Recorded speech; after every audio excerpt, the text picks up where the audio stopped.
मी राजेश काळे आपले सहर्ष स्वागत करतो काळेज करिअर अकॅडमीच्या ऑफिशियल यूट्यूब चॅनलमध्ये। विद्यार्थी मित्रांनो, मागील काही लेक्चर्समध्ये आपण गणित विषयाशी संबंधित अनेक प्रश्न पाहिले, अनेक प्रश्नांचे शॉर्टकट्स पाहिले। आज आपण बुद्धिमत्ता संदर्भामध्ये काही एक शॉर्टकट पाहणार आहोत। परंतु एक लक्षात घ्या, या ठिकाणी जो काही बुद्धिमत्ते संदर्भामध्ये प्रश्न विचारला जातो, हा प्रश्न या ठिकाणी मी तुमच्या समोर लिहिलेला आहे।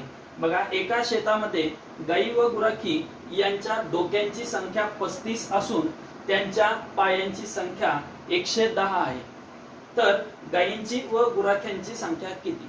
अशा प्रकारचा एक प्रश्न आहे। आता या प्रश्नामध्ये आतापर्यंत जर आपण रेशो पाहितला, आतापर्यंत जर अनुभव पाहितला, तर प्रत्येक मुलं या प्रकारच्या प्रश्नाला त्याच्या ऑप्शन वरून सोडवण्याचा प्रयत्न करतात। पण ऑप्शन वरून सोडवत असताना समजा तुम्हाला जे काही दोन ऑप्शन असतात ते ए बी आणि बी ए या स्वरूपातले असतात, अशा वेळेस मुलं कन्फ्यूज होतात आणि आपला वेळ वाया घालवतात। तर आज मी या ठिकाणी तुम्हाला जी ट्रिक सांगणार आहे, जी कन्सेप्ट सांगणार आहे, ती कन्सेप्ट तुम्हाला जर लक्षात आली तर तुम्हाला या ऑप्शन्सची गरज पडणार नाही आणि ऑप्शन वरून उत्तराकडे जाण्याची सुद्धा तुम्हाला गरज पडणार नाही। तुम्ही काही सेकंदामध्ये या प्रकारच्या प्रश्नाचं उत्तर काढता। कसं काढायचं प्रश्नाचं उत्तर? तर बघा, या प्रश्नामध्ये तुम्हाला मी जी थीम सांगणार आहे, मी जी कन्सेप्ट सांगणार आहे, त्यामध्ये तुम्हाला 4 पायाची संख्या किंवा 4 पायांच्या घटकांची संख्या मिळणार। ठीक आहे, 4 पायांच्या घटकांची संख्या बरोबर। मग 4 पायाचे कोण बरं? गाई का गुराखी? आपोआपच गाई, बरोबर आहे। 4 पायांचा घटक म्हणला की काय आलं? गाई आले। मग आता या गायींची संख्या बरोबर, गायींची संख्या बरोबर सोपी पद्धत आहे एकदम। बघा काय करायचं, पायांची संख्या मायनस 2 गुणिले डोक्याची संख्या करायची। ओके, मायनस 2 गुणिले डोक्याची संख्या भागिले, ओके, छेदस्थानी तुम्हाला कंपल्सरी 2 घ्यायचे। काय घ्यायचंय? 2 घ्यायचं। आता बघा नीट लक्षात घ्या, पायाची संख्या किती मला सांगा? 110 मायनस 2 गुणिले पाय डोक्याची संख्या किती? 35 भागिले 2। 110 मायनस 35 दुने 70 भागिले 2। 170 मधून 110 मधून 70 गेले, किती राहिले? 40। 40 छेद 2, बे 1 बे, बे 2 4, शून्याला 0। गायींची संख्या किती मिळाली आपल्याला? 20। बघा, हे तुम्हाला समजून सांगतोय त्यामुळे तुम्हाला एवढं लिहिण्याची गरज आहे। ज्यावेळेस तुम्हाला ही थीम समजेल त्यावेळेस तुम्हाला एवढं लिहित बसण्याची गरज नाहीये, एका सेकंदामध्ये तुमचं उत्तर तुम्हाला मिळून जाईल। आलं लक्षात? बघा, उत्तर आलेलं आहे आपलं 20। कसं आलंय समजलंय? मी परत एकदा रिपीट करतो, फॉर्म्युला नीट समजून घ्या। 4 पायांच्या घटकांची संख्या बरोबर पायांची संख्या वजा 2 गुणिले डोक्यांची संख्या, 2 गुणिले डोक्यांची संख्या छेदस्थानी 2। मग आता 110 आपली पायाची संख्या मायनस 2 गुणिले डोक्यांची संख्या 35। मग 35 दुने 70, 110 मधून 70 गेले, राहिले 40। 40 ला 2 ने भाग दिला, उत्तर राहिलं 20। जर गाई 20 असतील आणि दोन्ही मिळून 35 असतील, दोन्ही मिळून 35 आहे, बरोबर आहे। मग त्यातल्या गाई झाले 20, तर आपोआपच गुराखी किती असतील बरं? ह्या 35 मधून हे 20 गेले, राहिले किती? 15। म्हणजेच गाई आणि गुराखी यांचं उत्तर आलं 20 आणि 15। पण मी जसं तुम्हाला सांगितलं की पर्याय हा 20,15 पण येतो आणि 15,20 पण येतो। मग या दोघांपैकी एक्झॅक्ट आन्सर काय घ्यायचं? तर एक्झॅक्ट आन्सर घेताना प्रश्नामध्ये विचारले काय, म्हणजेच प्रश्नामध्ये गाई व गुराखींची विचारली का गुराखी व गायींची संख्या विचारली?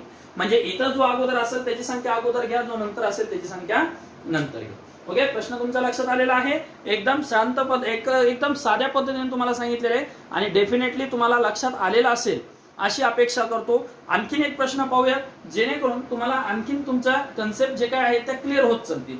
बघा, दुसरं एक एक्झाम्पल आपण या ठिकाणी घेऊया। चला,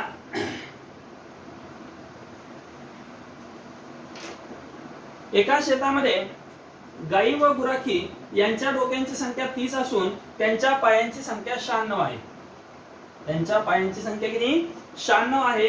तर गायींची व गुराख्यांची संख्या किती? बघा काय करणार तुम्ही? आता मला हे मी सगळं लिहित बसत नाही, तुम्हाला माहित झालेलं आहे, मी फक्त आता शॉर्टकट मध्ये सांगतो। काय करणार मी? बघा, 96 मधून ह्याची दुप्पट मायनस करणार, 30 ची दुप्पट 60, राहिले किती? 36। ह्या 36 ला 2 ने भाग दिला, उत्तर राहिलं 18। आता ही 18 कशाची संख्या झाली? 18 कशाची संख्या झाली? गायींची। बघा, गायींची संख्या झाली 18। आता दोन्ही मिळून 30 आहे, मग आपोआपच गुराख्यांची संख्या किती असेल? 12। बघा बरं, किती सोपा प्रश्न आहे ना? सोपा का अवघड आहे? खूप सोपा प्रश्न आहे, काहीच नाही त्या प्रश्नामध्ये, काहीच। एकदम एका सेकंदात तुम्ही उत्तर काढताल इतका सोपा प्रश्न आहे। चला आणखीन एक प्रश्न घेऊयात जेणेकरून तुम्हाला अडचणी राहणार नाहीयेत.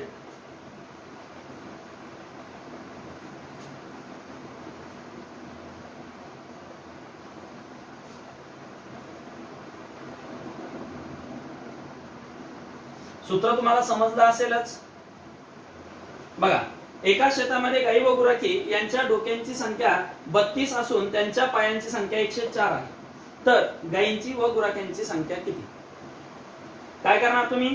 बघा, 104, त्या 104 मध्ये 32 ची दुप्पट म्हणजे 64 मायनस केली. 104 मधून 64 मायनस केले, राहिले 40. 40 ला 2 ने भाग द्या, 2 2 4 0 ला 0 म्हणजे 20. गायींची संख्या मिळाली तुम्हाला 20. आता गायींची जर संख्या 20 मिळाली, दोन्ही मिळून 32 आहे, तर आपोआपच गुराख्यांची संख्या किती आली? 12. बरोबर आहे. सोपं आहे का एकदम? कुणाला काही अडचण आहे का? या प्रकारचा जर प्रश्न आला तर तुम्हाला सोडवता येईल का? काही प्रॉब्लेम वाटतो याच्यामध्ये? ओके, जर तुम्हाला काही यामध्ये अडचण वाटत असेल तर कृपया तुम्ही कमेंट करायला विसरू नका, तुमची प्रतिक्रिया आम्हाला द्यायला विसरू नका, जेणेकरून तुमच्या अडचणी आमच्या लक्षात येतील. आलं लक्षात? जिथं तुम्हाला प्रॉब्लेम वाटतोय तिथं विचारा. तुम्ही विचारणं हा तुमचा अधिकार आहे.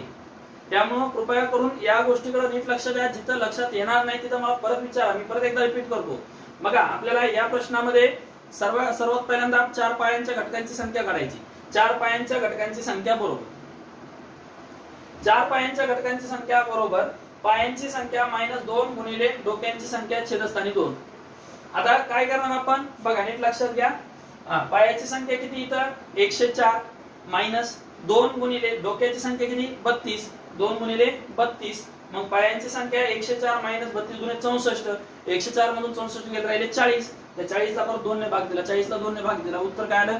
20. म्हणजेच गायींची संख्या ही आपल्याला 20 मिळाली. आता गायी आणि गुराखी यांच्या डोक्यांची संख्या म्हणजे वैयक्तिक एक जण, बरोबर आहे. असे दोघं मिळून किती? तर 32 आहे. त्यापैकी गायींची संख्या 20 आहे. 32 पैकी गायींची संख्या 20 आहे. तर आपोआपच याची संख्या किती असणार? गुराख्यांची संख्या 32 मधून 20 मायनस करा, जी राहील ती गुराख्यांची संख्या असेल. म्हणजे गुराख्यांची संख्या किती आली? 12. आलं लक्षात? कुणाला काय अडचण? बघा, सेम हाच प्रश्न मेंढे आणि मेंढपाळ यांच्यामध्ये विचारला जातो. सेम प्रश्न. बघा, एक प्रश्न लिहून दाखवतो मी, म्हणजे तुम्हाला आणखी लक्षात येऊन जाईल.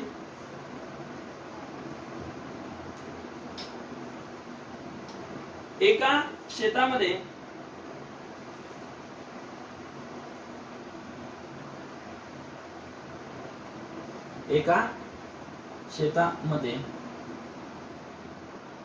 मेंढ्या व मेंढपाळ यांच्या डोक्यांची संख्या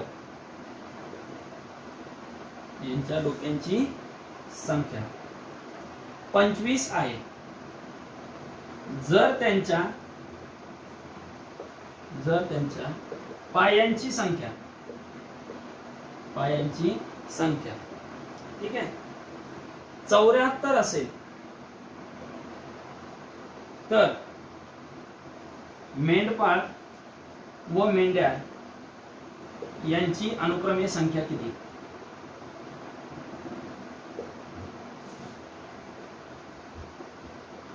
ओके, लक्षात येत आहे का? बघा, खूप सोपा प्रश्न आहे. एका शेतामध्ये मेंढ्या व मेंढपाळ यांच्या डोक्यांची संख्या 25 आहे. डोक्यांची संख्या किती? 25. जर त्यांच्या पायांची संख्या 74 असेल, पायांची संख्या किती? 74, तर मेंढपाळ व मेंढ्या यांची अनुक्रमे संख्या किती? आपण 4 पायांचा जो घटक असतो त्याची किंमत कशी काढतो? बघा, पायांची संख्या मायनस डोक्याच्या दुप्पट संख्या 25 दुने 50, बाकी किती राहिली? 24. या 24 ला 2 ने भाग दिला, 2 1 2 2 12, म्हणजे ह्या झाल्या मेंढ्या. या काय झाल्या? मेंढ्या. मग या जर मेंढ्या झाल्या तर टोटल 25 पैकी 12 मेंढ्या गेल्या. मेंढपाळ किती राहिले? 3 13. ओके, मेंढपाळ किती राहिले? 13. आता प्रश्न तुम्हाला नीट लक्षात घ्या. मेंढपाळ व मेंढ्या म्हणजे तुम्हाला जर पर्याय 12,13 आणि 13,12 आला तर यापैकी तुमचं बरोबर उत्तर हे 13,12 असणार आहे, 12,13 नाही. कारण की इथं आधी तुम्हाला मेंढपाळ विचारले, मग मेंढपाळाची संख्या 13 आहे आणि मेंढ्यांची संख्या 12 आहे. मग आधी जे विचारलेलं आहे त्याची किंमत आधी घ्यायची, नंतर जो विचारलेला आहे त्याची किंमत नंतर घ्यायची. ओके, कन्सेप्ट लक्षात आलेली आहे का तुमच्या? जर तुम्हाला या कन्सेप्टला पूर्णपणे तुम्ही एकदम व्यवस्थित ओके झाला असाल तर या ठिकाणी आपण थांबूया आणि या प्रकारच्या व्हिडिओंना पाहण्यासाठी तुम्ही आमचं चॅनल सबस्क्राईब केलेलं असेल, जर नसेल केलं तर आवर्जून त्याला सबस्क्राईब करा. आणि जर हे व्हिडिओ तुम्हाला आवडत असतील तर कृपया तुमच्या मित्रांना सुद्धा शेअर करायला विसरू नका. धन्यवाद.